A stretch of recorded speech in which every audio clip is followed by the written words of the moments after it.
हरे कृष्णा, राधे राधे। अपनी पिछली वीडियो में आपको पुत्रदा एकादशी और आने वाले तीज त्योहारों की तिथि बताई थी, पूजा का शुभ मुहूर्त और पावन समय बताया था। अब आज इस वीडियो में आपको पुत्रदा एकादशी की पूजा विधि महत्व बताती हूँ। व्रत कथा अपनी अगली वीडियो में सुनाऊंगी। श्रावण मास के शुक्ल पक्ष एकादशी को पुत्रदा एकादशी कहा जाता है।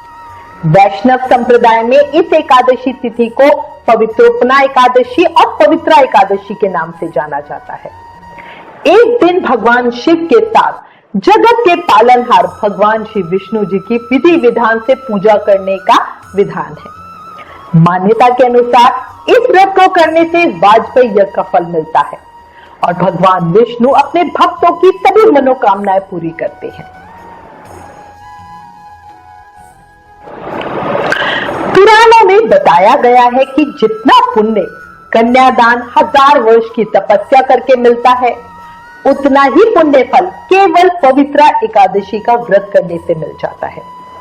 निसंतान दंपति अगर जोड़ी से एकादशी का व्रत करे और भगवान विष्णु का ध्यान करे तो उत्तम गुणों वाली संतान की प्राप्ति होती है। एकादशी भगवान विष्णु का सबसे प्रिय व्रत और सावन के महीने में इस व्रत के पड़ जाने से इसका महत्व और भी अधिक बढ़ जाता है। पवित्रा एकादशी का उपवास रखने से, दान और तर्पण विधि विधान से पूजा करने से भगवान विष्णु का हमें आशीर्वाद मिलता है। जीवन के हर क्षेत्र में सफलता मिलती है, मन की इच्छाएं पूरी होती है। देखो, वैसे तो साल की हर एकादशी अलग होती है, पर पुत्रदा एक ऐसी एकादशी है जो साल में 2 बार आती है, एक बार पौष मास में और दूसरी श्रावण मास में।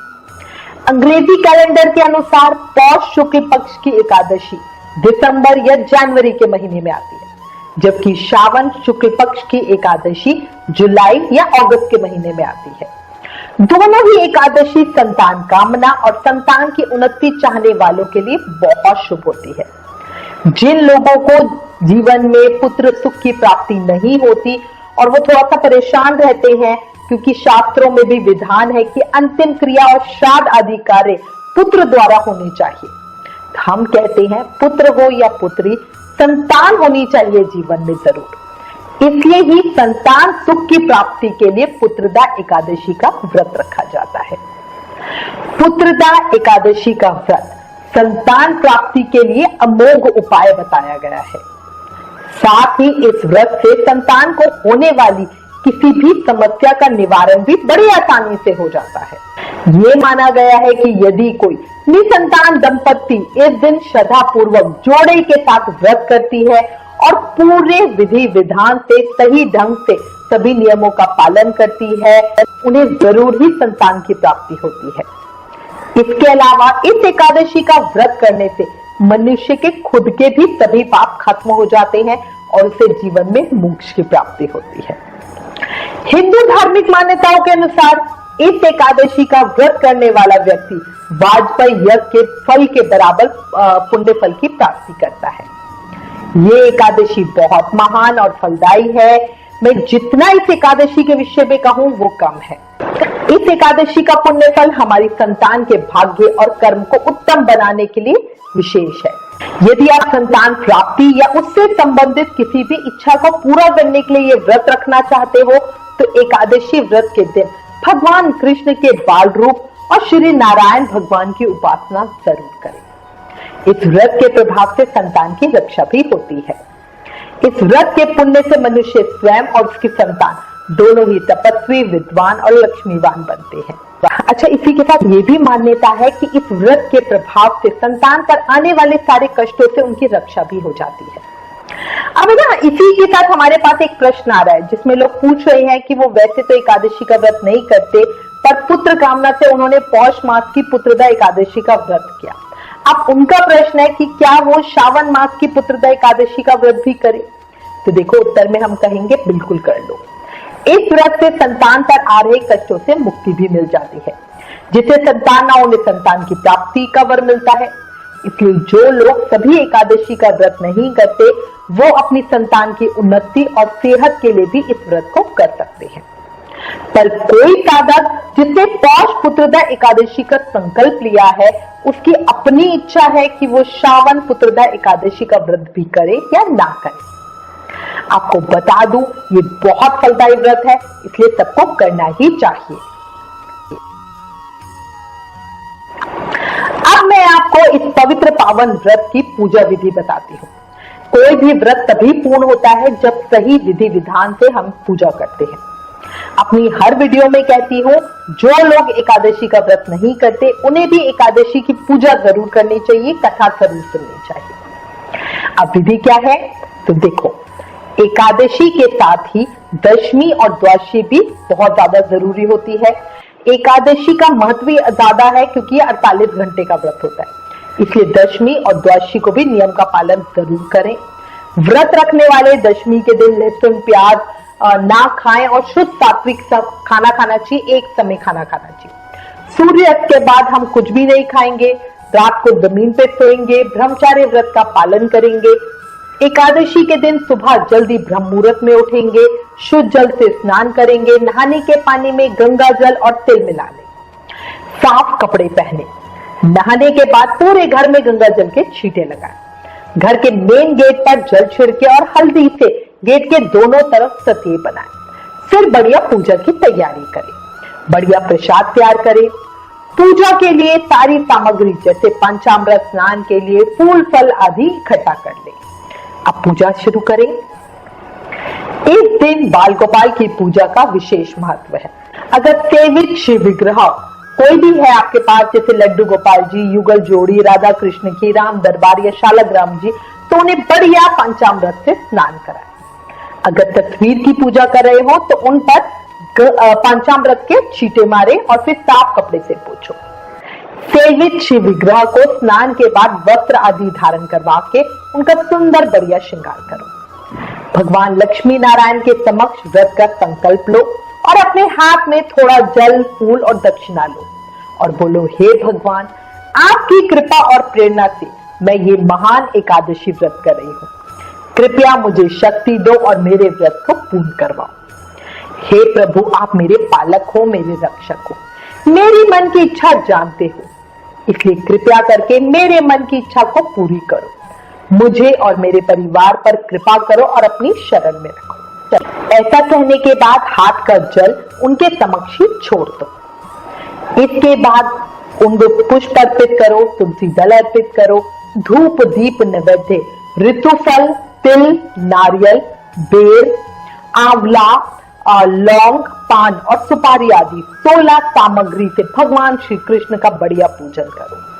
पीली मिठाई का भोग लगाओ। पीली मखाने की खीर सर्वोत्तम होती है।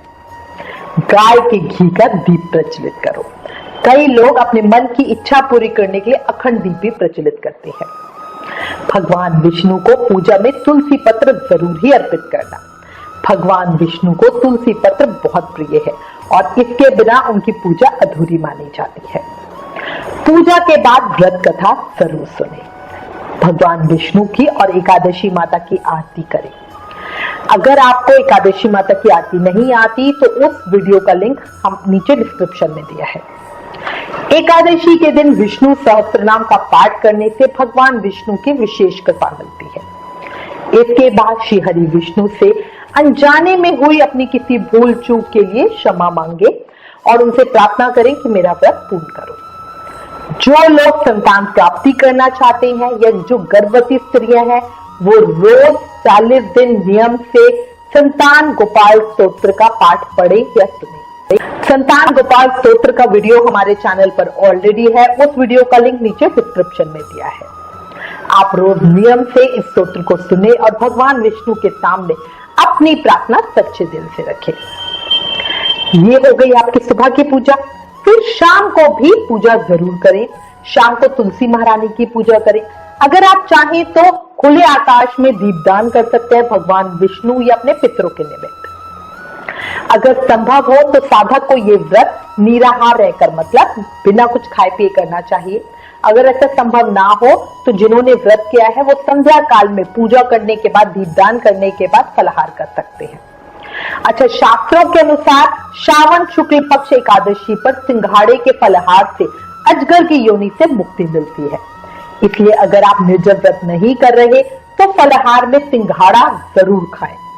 सिंघाड़े का फल होता है, अगर वो खा सकते हैं, या सिंघाड़े के आटे से बना फलाहार पूरी या हलवा भी खा सकते हैं। तो पूरी तरह आपकी इच्छा है, अगर आप चाहो तो हरा सिंघाड़ा जो फल होता है वो खा सकते हो, या सूखा सिंघाड़ा जो फलाहार होता है वो खा सकते हो। गुड़ का दान और गुड़ का सेवन करना भी बहुत लाभकारी होता है। इस दिन दीपदान जरूर से ही करना। एकादशी का व्रत रखने वालों को अपने मन को शांत स्थिर रखना चाहिए।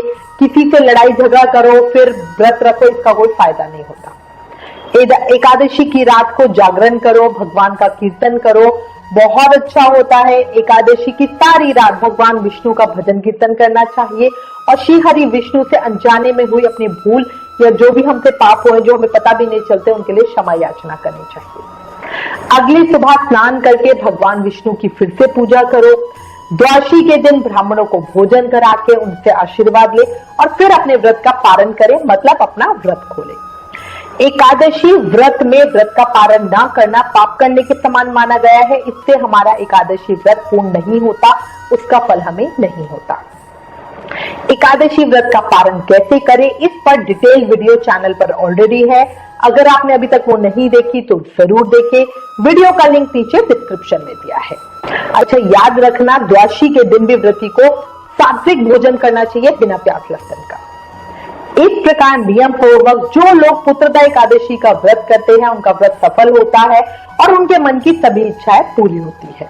अगर कोई दंपति जो संतान की इच्छा से या जो चाहते हैं कि भगवान उनकी संतान को दीर्घायु दे या भगवान उनकी संतान की रक्षा करे, वो दंपति भगवान की आराधना पूजा जरूर करे, जोड़े के साथ करे। अगर कोई साधक जो सभी एकादशियों के व्रत नहीं करता, वो सिर्फ संतान के लिए भी इस पुत्रदा एकादशी का व्रत कर सकते हैं। संतान की इच्छा के लिए पति पत्नी दोनों को सुबह के वक्त भगवान श्री कृष्ण के बाल स्वरूप की पूजा करनी चाहिए। उन्हें पीले फल, पीले फूल, तुलसी दल और पंचामृत अर्पित करें। संतान गोपाल मंत्र का जाप करें। 40 दिन का नियम ले, जैसा पहले बताया है। मंत्र जाप के बाद पति पत्नी दोनों को शुद्ध भाव से व्रत नियमों का पालन करना चाहिए। गरीबों को श्रद्धा अनुसार दक्षिणा देकर उन्हें भोजन कराना चाहिए। एकादशी के दिन भगवान कृष्ण को पंचामृत का भोग लगाना चाहिए। ओम कलिम कृष्णाय नमः, इस मंत्र का कम से कम 108 बार जाप करें, अधिक से अधिक आप जितनी भी माला चाहे करें। पूजा के बाद पंचामृत का प्रसाद जरूर लेना चाहिए। यदि निसंतान दंपति ये व्रत पूरे विधि विधान और श्रद्धा से करती है तो उन्हें संतान सुख जरूर ही मिलता है। श्रावण पुत्रदा एकादशी का ये जो महत्व है, ये जो पूजा विधि है, इन्हें श्रवण पठन करने से मनुष्य के समस्त पापों का नाश होता है और मनुष्य सभी सुखों को भोग कर परलोक में स्वर्ग को प्राप्त करता है। इसी के साथ मैं उम्मीद करती हूँ इस वीडियो में दी गई जानकारी आपके लिए उपयोगी होगी। एकादशी व्रत की कथा अपनी अगली वीडियो में बताऊंगी। इससे रिलेटेड अगर आपके पास कोई भी कमेंट या सजेशन है तो प्लीज हमें लिखें। ज्ञान बांटने से बढ़ता है, इसलिए इस वीडियो को ज्यादा से ज्यादा शेयर करें। Please like, share and subscribe. Thank you. Hare Krishna.